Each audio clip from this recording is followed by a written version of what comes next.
আল্লাহ পাক বলেন, আমি আল্লাহ পাক রব্বুল আলামিনের নিকট একমাত্র জীবন ব্যবস্থার নাম হচ্ছে ইসলাম। ইসলাম ছাড়া আমার কাছে কোনো মত পথ গ্রহণযোগ্য নয়। কথা বলেন ঠিক কিনা? আজকে যারা রাজনীতি করেন, যারা সমাজ ব্যবস্থা পরিচালনা করেন, যেই পদে থাক না কেন, যদি ইসলাম দিয়ে আপনার ওই ব্যবস্থা, আপনার ওই আইন আপনি পাশ করতে না পারেন, আমার আল্লাহর কাছে ওটা গ্রহণযোগ্য নয়। কি আমি বললাম না আল্লাহ বলল?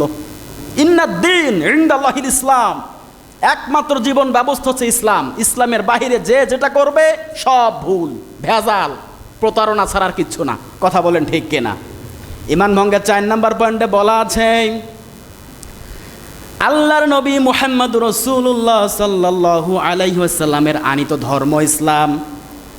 আল্লাহর নবীর আদর্শ মোতাবেক যে ব্যক্তি জীবন পরিচালনা করবে না, তার ঈমান নেই, নষ্ট হয়ে গেছে।